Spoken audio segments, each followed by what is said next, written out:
Good morning and welcome to this morning's presentation on the California propositions brought to you by lifelong learners of the Central Coast.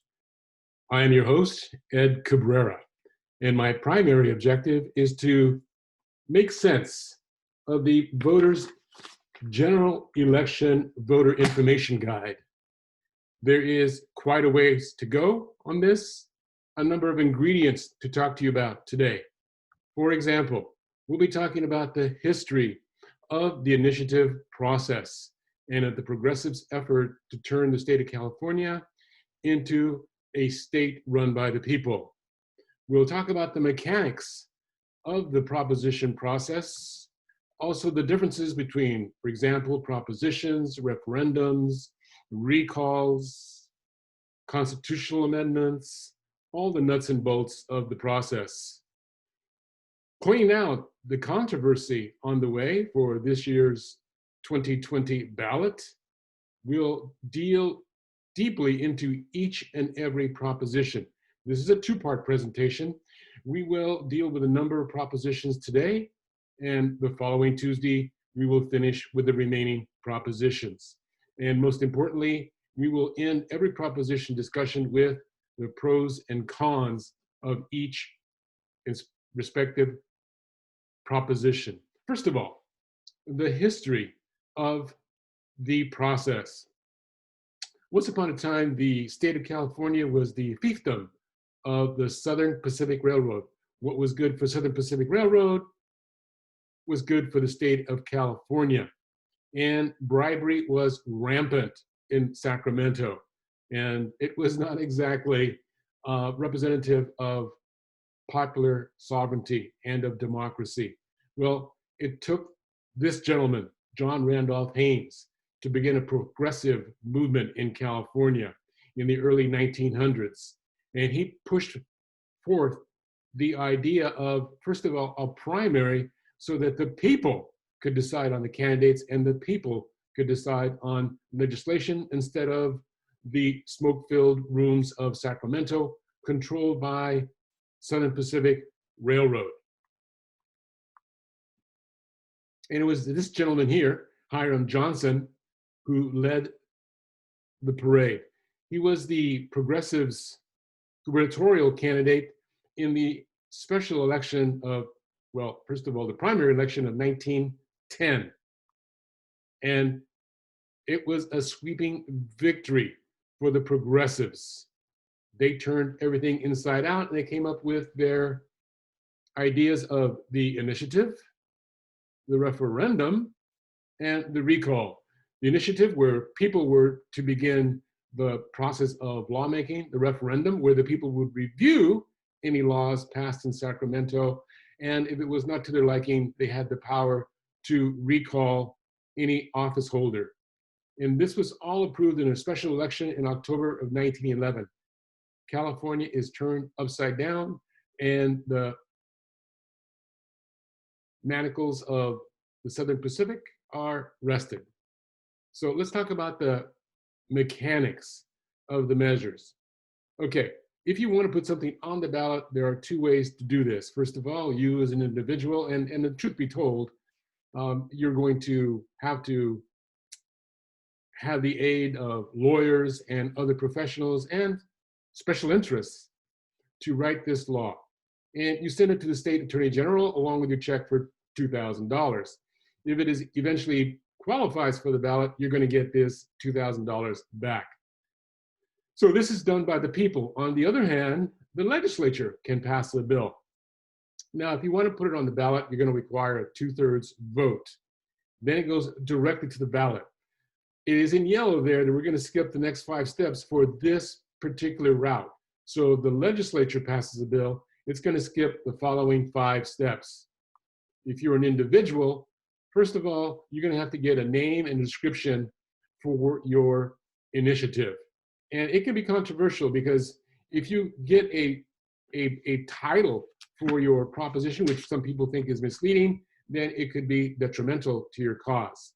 Next, the state has to apply some fiscal analysis to your estimate or your initiative in order to come up with an estimate. What's this going to cost the taxpayer? What's going to cost the government? And these estimates on the part of the analysts could be controversial if either side contests the bottom line. Then becomes the process of gathering signatures. Now, if you're going to introduce something that's new or a law that's being overturned, then this is going to require over 600,000 signatures. They have to be, of course, signatures of residents of the state of California. If you were going to change the state constitution, we're going to take a close look at the prior changes to the Constitution. It's going to require more signatures, close to 1 million signatures. And you say, how does this number come about, either the 900 or the 600,000 signature number? Well, it's a certain percentage of the election held prior to the proposition being proposed. The first California Constitution was ratified in 1849, and it was changed wholesale in 1879, and that's the present Constitution that we are dealing with. When I taught the Constitution in the classroom, I always marveled and shared my thought with students at the shortness, the brevity of the federal Constitution, the United States Constitution. The Constitution of California, not so short. It's been amended close to 500 times since its inception. So your proposition is out gathering signatures. It's hit the mark, 25% of your required 600,000 or 900,000 signatures. Now that's when things became serious in Sacramento, because then the Assembly and the Senate take notice. They might want to take your proposition and hash it over in their respective houses. They may come up with an idea that will satisfy your desires, and you, as the head of a proposition drive or move, may say, fine, that satisfies me. I will take the proposition off the ballot. If they don't come up with a compromise or an answer, then you can proceed with the process, because the deal that the people in Sacramento, the lawmakers in Sacramento, did not suit you. So I always wondered this. Do you mean to tell me that someone is going to be checking 600,000 or 900,000 signatures to make sure they're bona fide, that they're actually real people and they are citizens of California? No, it's a spot check. It's a spot check of a small sample. Now, if it's clean, man, it will progress. If we find improprieties, now we're going to do a wholesale check of your signatures. And of course, if you don't have the proper number of signatures, it'll be thrown out. So we're good to go. At this point, the proposition born of the legislature joins the propositions that were brought forth by the people. And they are going to be numbered. Now, in 1996, we found that the number had grown to be 200, and people saying, this is getting ridiculous. We have to come up with a new way to do this. So in 1998, we went to reset. Do you recall Proposition 1 in 1998? Well, what's going to happen every 10 years, it's going to be reset back to 1. So we will probably never see the likes of Proposition 198 or 199 ever again, because propositions are going to be renumbered. And that also solves, well, it might make a problem, solve a problem, in that Proposition 13, the notorious Proposition 13, or the gift from heaven, depending on what your status is, can often be confused. And if it pops up every few years, then it will continue the confusion. So here are the differences between the different instruments. First of all, if you have an initiative and it's proposed by the legislature or by the people, it's called a direct initiative. So most of our initiatives in California are direct initiatives. So if you have the number of signatures, then you automatically qualify for the ballot. Now, some states have what they call indirect initiatives. So if the people get the required signatures. It is only successful in moving to the legislature. It does not go to the ballot. That is not California's way. So in a referendum, you have an existing law that's being reviewed. So referendum is the review of something that is already alive. And it's referred to people in two different ways. First of all, if you, the legislature, send a bill directly to the people. In other words, the legislature comes up with the idea, but does not vote on it. That's called a legislative referendum. But then if a law is passed and the people are going to review it, it's going to be called a popular referendum.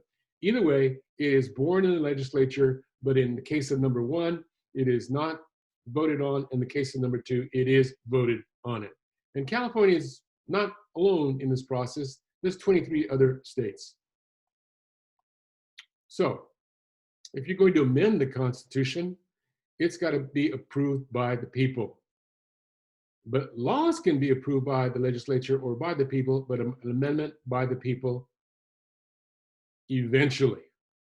So if your legislature is prevented from changing law that's been passed by the vote of the people, in that case, the legislature can submit a proposed change to the law to a vote of the people.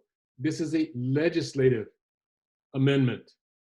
The bottom line, Californians vote on more initiatives than any other state in the union, with the exception of Oregon. And you say, well, there have been so many changes, so many initiatives that have been passed. That would be false.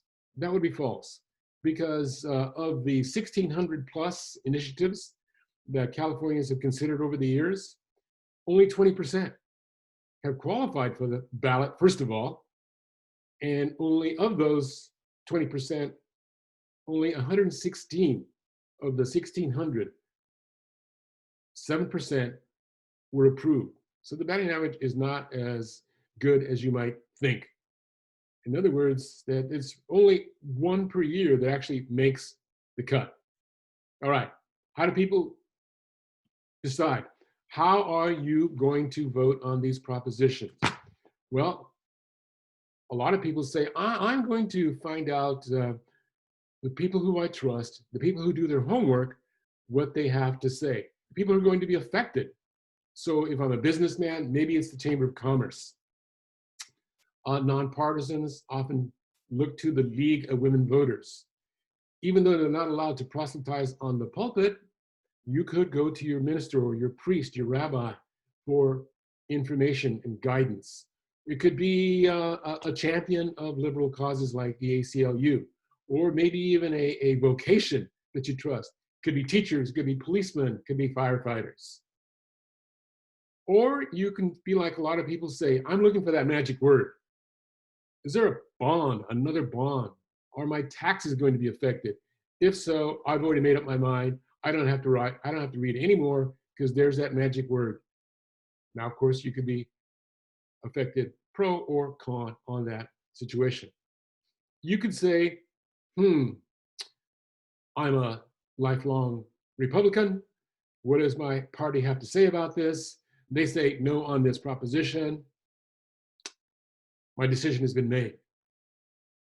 Or you can vote for those values which are important to you. Two values that are in question in this year's propositions are, do you believe in rehabilitation or in punishment? Do you believe in affirmative action? What is your idea of equity? So you could vote your value. Or sometimes it's your heart and not your head that is going to allow you to make your final decision. Case in example, this year's ballot is stem cell research. Perhaps you have a loved one that suffers from a terminal disease that could be helped by research in one of these areas, and you are going to champion one of these propositions. Bonds. Speaking of money, many of these propositions will involve bonds and the bond system. Bond is just a debt. In this case, it's going to be owned by the state government, because we are voting on propositions for the state of California. And it's a financial obligation. And it could be paid by, it could be owed for bonds from the past. It could be owed for any type of cost that the state is undergoing. For example, we are borrowing money to fight the fires now. Or controversially, it could be that the state is paying for the retirement packages of its state employees. Now, according to the United States Census Bureau, we have California a debt of $151 billion. Now, if you divide it amongst the 38 million residents of California, each one of our cut would be $3,891. So you can write out a check, send it off to the state of California, and you've got everybody else to do that. We'd be good. All our debt would be wiped away. We are number one in the country as far as the total debt, but only 14th when you divide it by our population. If you total up all the debt of the 50 states of California, states of the United States, you're talking about over $1 trillion. But their per capita would be less than the per capita of the state of California. So, of late, we are down to $167 billion. Now, if you're averaging a interest payment of about 5 cents a year, or 5% a year, over a span of several decades, you're talking about a lot of money that's not really getting any real purchase. You're just paying for interest. Now, where do we get this money? It comes from the same pot of money to pay the interest on this debt that we get for costs like education, healthcare, and prisons. So the more debt we undergo or take on, the less money we have to spend in these respective sectors. Now, a lot of us in education are concerned about grades. What kind of grade would the state be concerned about? Bond rating is a grade that you'd be concerned about. The higher your bond rating, the better your investment looks to prospective buyers. And if you're looking at the highest possible bond rating grade, it's a AAA. You don't want your state to have a triple D. That is the worst. Tantamount to junk bonds. No one's going to be interested in buying your bonds. I have good news for you, the state of California. In rating from these three bureaus, Fitch, Moody's, and S&P, has earned a high grade investment. So if you want to be sure that the person or the entity in this case issuing the bonds is good for the repayment of interest, California is still a good bet. The controversy that I promised you, and there's many, but I'm only going to touch on one, is emanated from this gentleman here. He is our Attorney General, Javier Becerra. And he has been in the eye of the storm of late because of some of the wording to these propositions. He's been sued 6 times. That's a modern record. That's a modern record, not one he's probably proud of. But when the state courts take on these suits, they are inclined to fall on the side of the Attorney General. They allow usually the verbiage that he's chosen. Now, the critics say, we don't want a member of a party solely responsible for the verbiage on these propositions. It makes a big difference. They should be made by somebody who's objective and nonpartisan. 2 states have this process. Okay, the closest example locally we can come up with is in San Francisco, where they have a simplification committee. And their objective is to write these propositions at an 8th grade reading level. And they say to yourself, that's kind of talking down to people, isn't it? Not really, because your average newspaper is written at an 8th grade reading level. Now, in San Francisco, There's professional organizations of journalists, and in that case, specifically the local League of Women Voters, who make up this committee. And also, there are always going to be 2 seats left open by the mayor. Now, those are going to be political positions probably, but the other 3 are going to be nonpartisan. And they make up the simplification committee, and they seem to have more success in coming up with initiatives, city initiatives, which people feel are more fair. I'll give you 2 examples where the controversy has centered on. In the case of Proposition 15, Mr. Becerra has chosen to use the words increases funding sources. The people who are opposing Proposition 15 would say, wait a minute, why don't you actually describe it as it really is? It is a tax increase. Well, they fully know that if people see the words tax increase, more often than not, they're going to vote no. And perhaps Mr. Becerra knows this. Another example is Proposition 22. Now, this is the proposition that the large tech companies, Uber, Lyft, and DoorDash, are fighting because they don't want their employees identified as employees. They would rather have them identified as contractors, independent contractors. And they're saying, wait a minute, now you're using the word tax increase. So you're poisoning the well against our proposition. People are going to want to vote no once they see tax increase in the definition or in the wording of the proposition. So you can see how in one case, the Attorney General decides to use the wording, in another case, he decides not to. Makes a big difference to the people who write the proposition. Let's talk about the expense. How much money is involved in coming up with these propositions? First of all, when you take the 6 most expensive ballot measures of this election year, California has 3 of them, including the mega expensive Proposition 2, that which I just explained about the tech companies. Close to $200 million is being spent on that proposition alone. But California also has 3 others, 21, 15, and 19, which rank amongst the top 6 most expensive ballot measures of this election year. Now, you would probably think then that California is number 1, and you would be correct.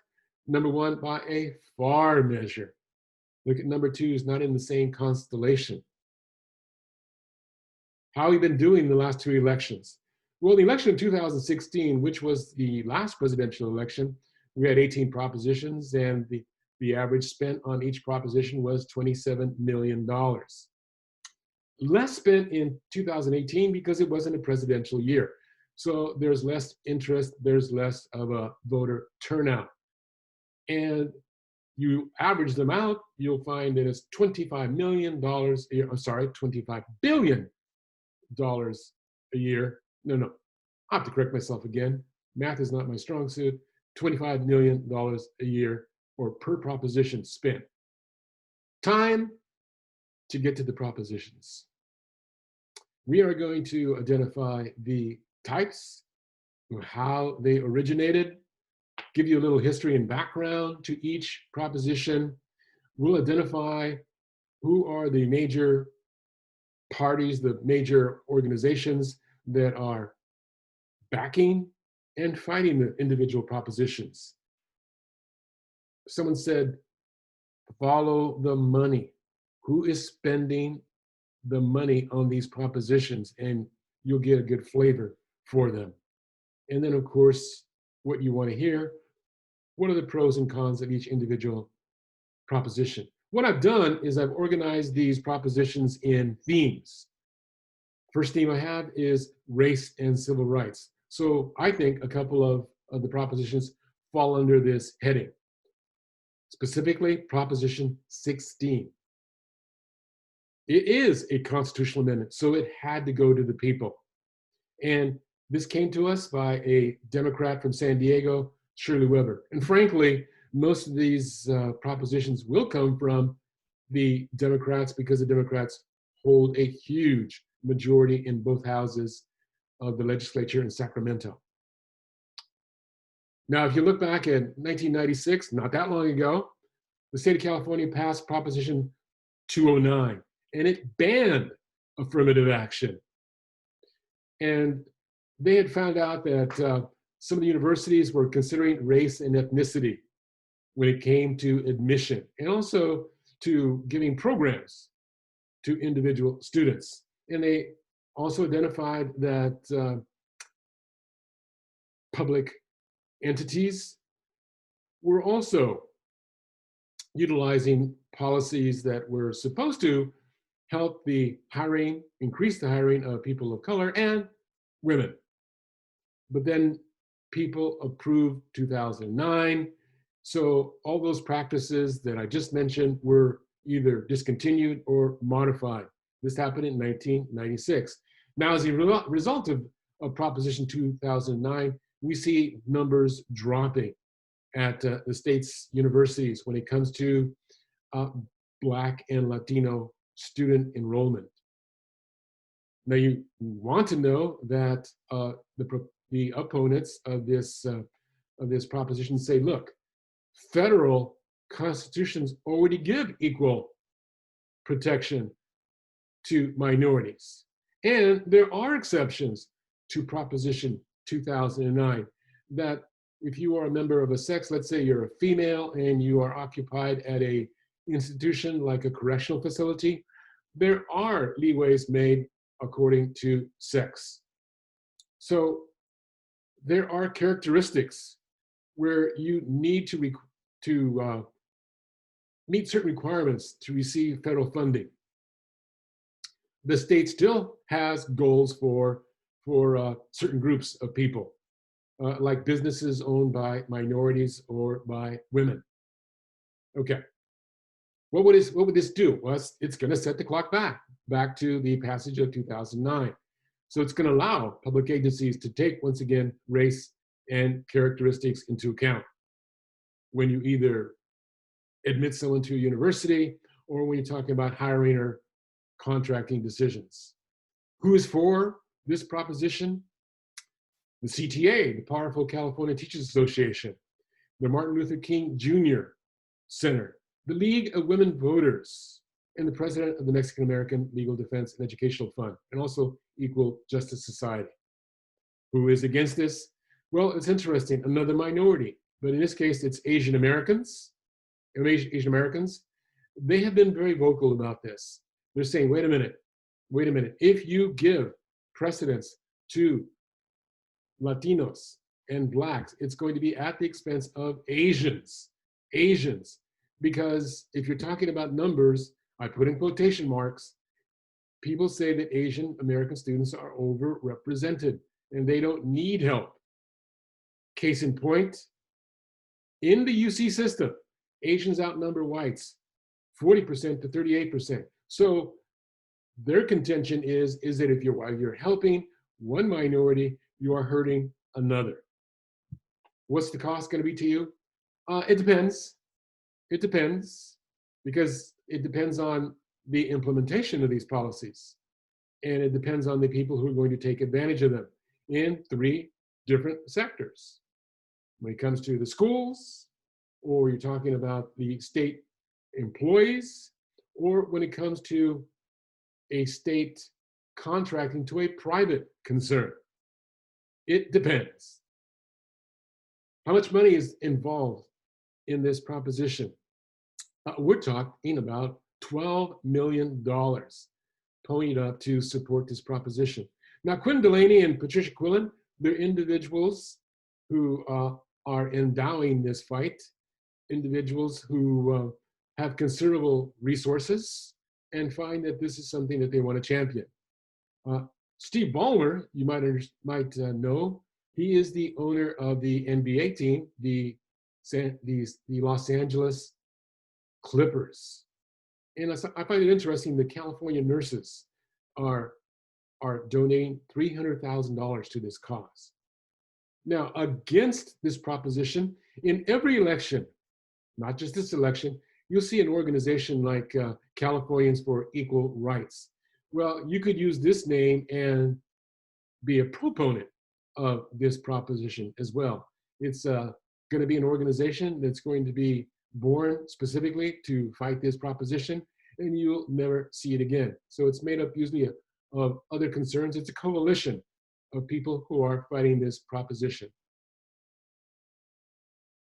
Here are the pros and cons. First of all, it's pro-women and pro-women of color. It's going to raise wages, provide jobs, and it's going to provide a quality educational experience. It will prevent discrimination, and it will do so by prohibiting quotas, say the proponents of this proposition. On the other side, wait a minute. It's actually going to wind up discriminating against certain races, i.e. Asians, Asian Americans. And aren't we a meritocracy? Should you not earn your opportunities? And this is not going to be something you want to do at this time in history. It's going to divide. It's not going to unite. And by the way, we already have laws on the books. We have federal statutes which protect the individuals which you're talking about protecting in this proposition. And there have been too many times where a figurehead, a minority figurehead, actually heads a corporation which is largely white, and it doesn't really help minorities. This is a scam. Time for another proposition. Proposition 17. Proposition 17 is another amendment and another Democrat. By the way, this is McCarty, not McCarthy. Not McCarthy. McCarthy is, of course, a representative, a United States representative. This is Assemblyman Kevin McCarty from Sacramento. And this is aimed at felons. If you have committed a felon, you have the right to vote taken away from you. And if you've committed a felony, you need to complete your sentence if you are wanting to vote. This right was given back to you in 1974. Because in most other states, if you are a felon, you are altogether prohibited from voting. In 1974, California changed this. You can vote, but you got to complete your sentence, which includes parole. Now, what happened as a result of the passage of that proposition? Well, you had 50,000 Californians who fell in this category who were out of prison, but they had not been able to complete their parole. They were in that netherworld. Consequently, they were not allowed to cast a ballot. And people say this is a race question because 2/3 of that 50,000 people just happen to be Latino or Black. Now, what is this proposition going to do? This proposition is going to allow you, make you eligible to vote, even if you're on parole. Who are the supporters? Well, of course, the gentleman who wrote the law, who began the process, the ACLU, Californians for Safety and Justice, another committee who's going to be organized for this purpose only and then will disappear, and the League of Women Voters of California are in the fight in support of the proposition. Crime victims are against it, or at least this committee, Crime Victims United of California. Now, I point out this gentleman because he is a retired chairman of the California Board of Prison Terms. He does not necessarily speak for the board. He speaks as an individual. And here is another organization, a committee, Election Integrity Project California. They're opposing this. What's it going to cost you? Well, it's going to be a one-time cost because all these people, these 50,000 people, if they do care to register, it's going to cost money to register them. it's going to cost money to update the system. No money raised to fight this proposition. But the ACLU, here's another individual who is giving money to support this proposition, Susan Pritzker, and the coalition of civil and voting rights organizations in California, total of $500,000. Here are the pros. If you have your rights restored, it is less likely, according to the data, that you would return to prison. If you can pay taxes, says the argument, you should be able to vote. There are 19 other states that already grant this privilege. So we're not exactly going to be pioneers in this question. And it doesn't really change prison terms. In other words, if you have 5 years of parole, you still have 5 years of parole, whether you get the right to vote or not. The opponents say, wait a minute, don't you realize parole is a part of the sentence? And the law is you must finish your sentence, you must complete your sentence, and parole happens to be a part of it. And by the way, if you mention the 19 states grant this privilege, there are 30 states that do not. And when you're talking about recidivism, people who return to prison, did you know that altogether half of the parolees commit new crimes? And we're talking about serious criminals, felons. This is not for people committing misdemeanors, felons who you're giving the right to vote before completing sentence. Now, consideration of Proposition 18. It is another amendment to the Constitution by yet another Democrat, in this case, the Bay Area Assembly member Kevin Mullen. And this is not the first time that the Democrats have gone in this direction. They have been trying to get more voter access for citizens of California. They pioneered automatic registration at the DMV.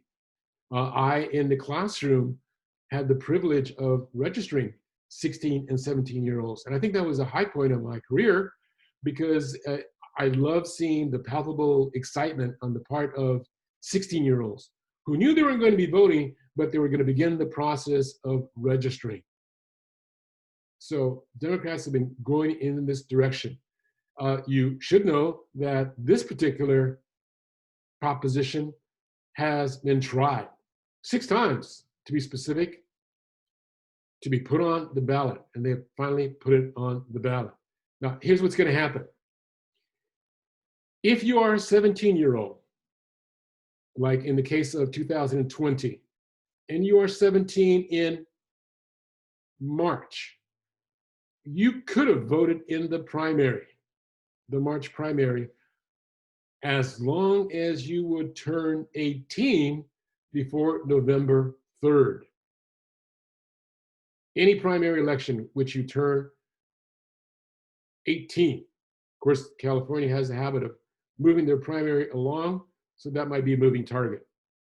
Who is for it? Of course, the writer of the initiative and some of his colleagues, and interestingly enough, the Monterey County Board of Supervisors. Who's against it? Well, whenever you talk about voter suppression, which some people say opponents are practicing, they will counter it with, we're not suppressing the vote, we are protecting the integrity of the vote. So hence the name of this organization, the Election Integrity Project of California. Interestingly enough, the people who have championed Proposition 13 in the past, the Howard Jarvis Taxpayer Association, is opposing this. And I'll talk to you why perhaps a teacher would oppose this as well. What's it going to cost? Registration costs, bureaucratic costs. We're talking about, the estimates are anywhere from $700,000 to $1 million, depending on how many 17-year-olds decide to register. But they're going to be one-time costs. And some of these costs are going to be passed on from the counties to the state. Now, the people who are fighting this proposition are not spending any money. There have been no committees identified so far. Whereas the bank for the pro side has totaled $334,000. Two interesting occupations that you might see at the bottom. Nurses and carpenters are championing this proposition. Here are the pros. First of all, we all know that the percentage of youth who vote is extremely low. It needs to improve. And if we're talking about bonds, which are not going to be paid for another 30 years, shouldn't a 17-year-old have something to say for what they're going to be helping paying for those many years? And again, we're talking almost half the states in the United States that already give 17-year-olds this opportunity. And studies have shown that if you start to vote early in your life, chances are you will continue that practice throughout your life. The opponents of this proposition, wait a minute, somewhere your math went awry. There's only 18 states that allow this privilege, not 50%. And are we going to give this privilege to 17-year-olds? Their life is academic. Their life experiences are not real. Studies on their behalf have shown that the 17-year-old brain is like the brain of an adult, and you're asking them to make the same decisions. Now, this is where that teacher probably is against it, because this teacher may have witnessed a situation where students might have been browbeaten by a colleague, where students were told to do something, and this individual may fear that this will happen on the part of too many colleagues, that students will be at the mercy of their teachers. We go into another theme, housing, and the legendary, California legendary Proposition 13. Proposition 15. Now remember, we're not talking about specifically Proposition 13, but we're going to be talking about propositions which affect Proposition 13. It is going to change the Constitution. And it was wildly popular because we're talking about, instead of the necessary 900,000 signatures, they were able to gather almost 2 million signatures. Now we're talking about the reassessment of, well, not the reassessment, excuse me, there's not a reassessment we're talking about market value versus the price of something when it was purchased.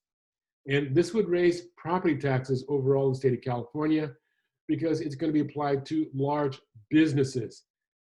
Moreover, that money would go to schools and local governments, both areas which are hurting for funds now.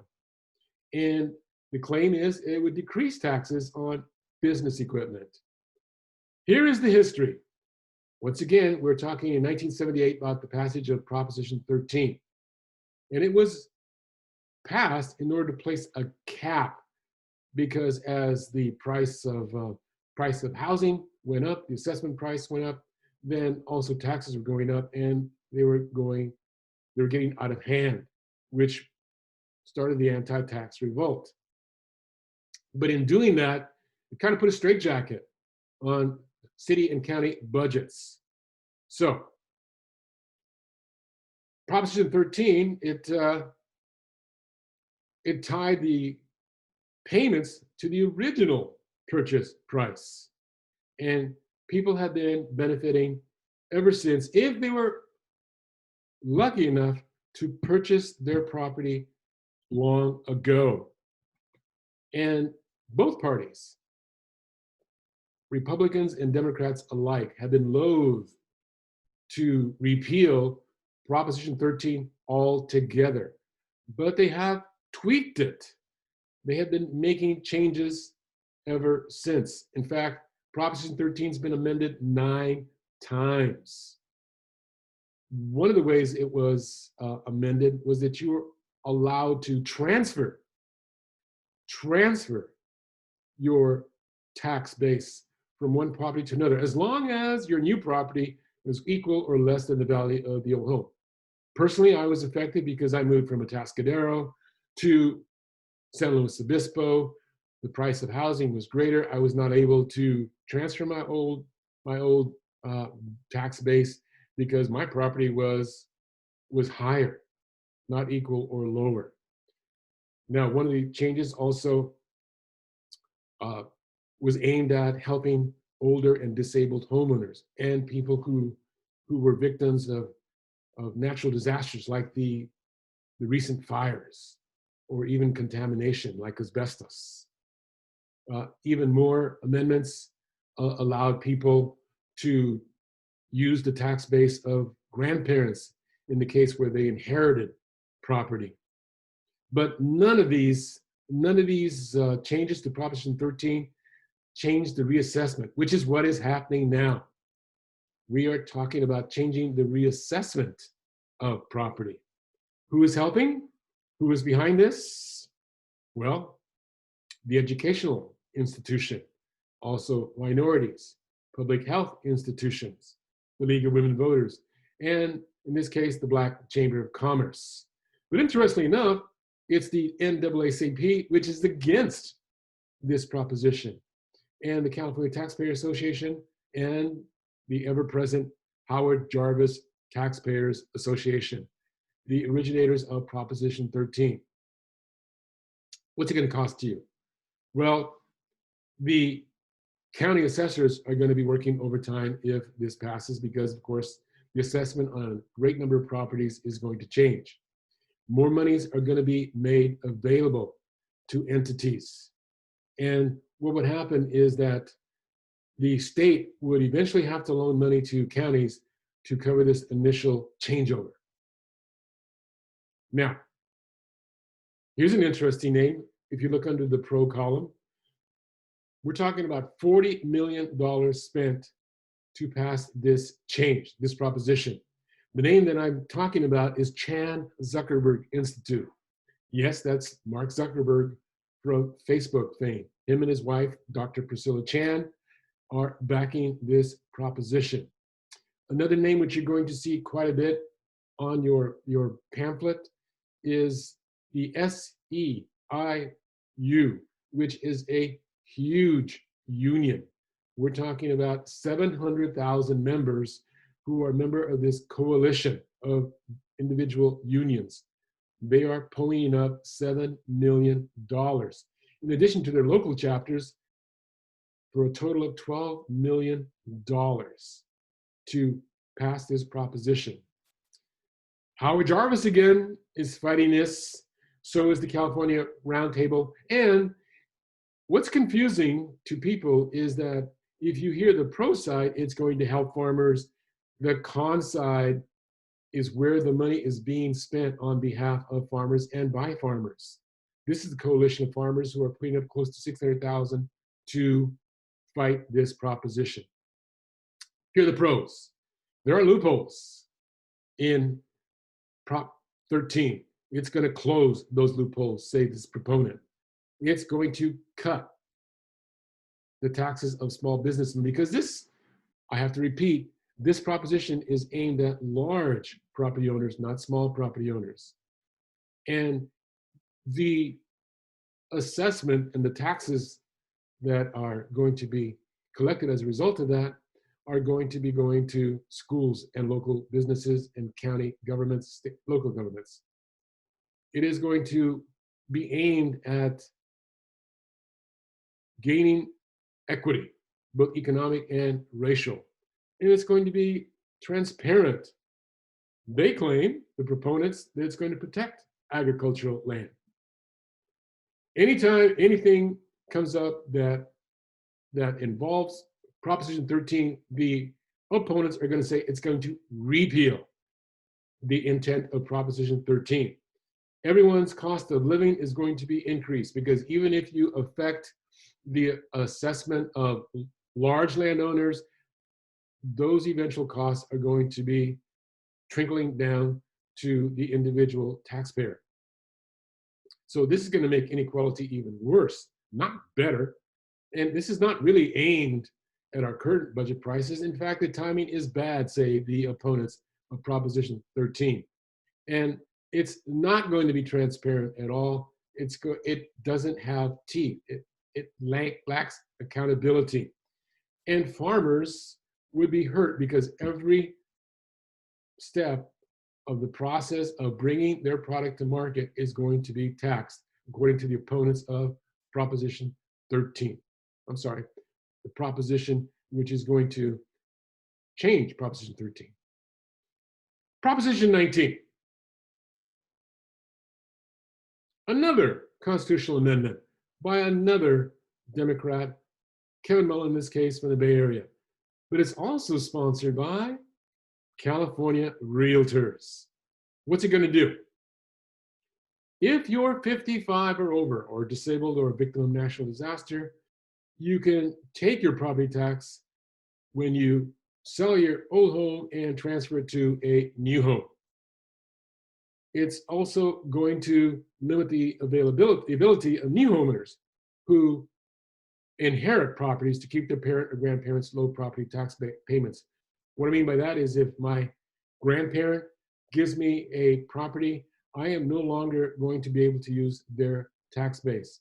I'm going to have to use a new tax base on market value.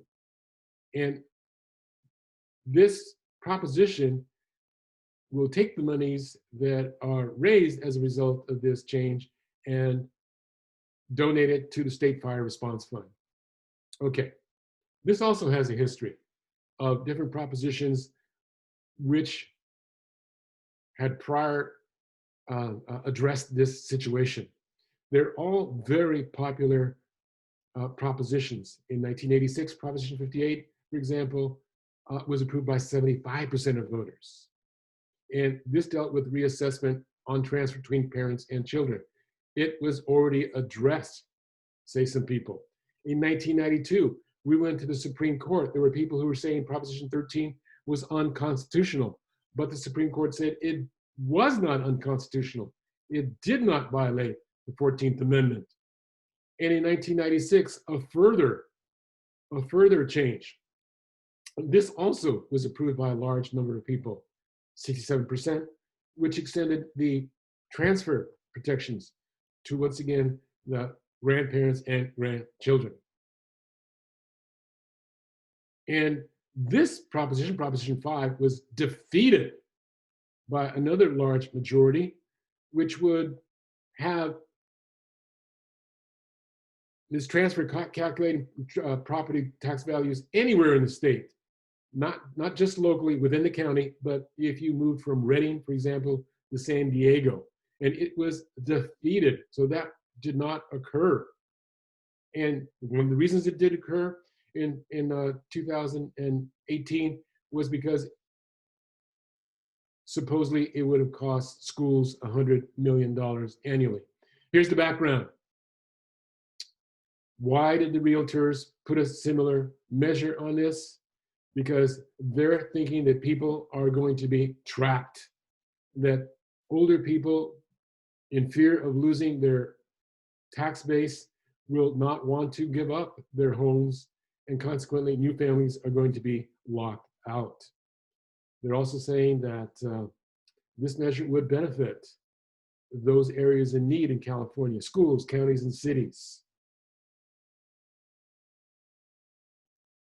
The supporters for this proposition, realtors, of course, and they have united a coalition of firefighters, nurses, the California Democratic Party, senior advocates, minorities. The opponents, here we go, Howard Jarvis Taxpayer Association, because you're going after their Proposition 13. What's it going to cost you? Well, if there is a reassessment, then the local entities would gain millions of dollars in property tax revenue. And it's only going to go higher as time goes on. Who's going to be the main beneficiary? Schools. Schools. Outsized comparison here. The California Association of Realtors have ponied up $51 out of the $56 million to support this proposition.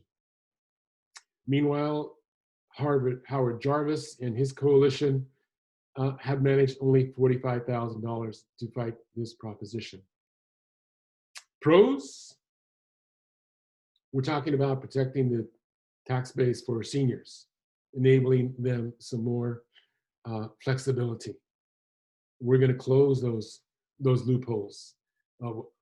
One of the poster children for this proposition is the Big Lebowski, the dude, because Mr. Bridges, who played the dude, inherited property from his actor father, and he is now paying an extremely low tax base on a Malibu beachside home.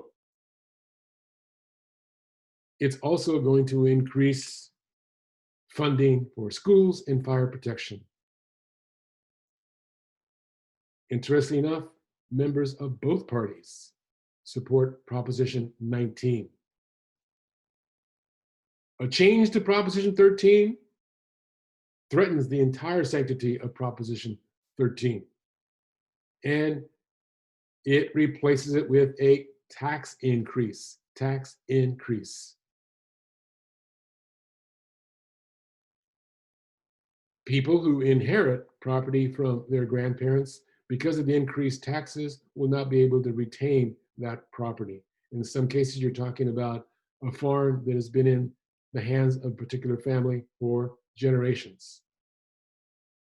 And even though the will of the people on Proposition 58 was 75% of the voters, this proposition will take it away. And we already went through this before with Proposition 19. It's already been rejected by voters. We are going to talk about Proposition 21 next time we meet. I thank you for your patience. This journey will continue next Tuesday at 10 a.m. on behalf of the lifelong learners of the Central Coast. I, Ed Cabrera, thank you for your patience.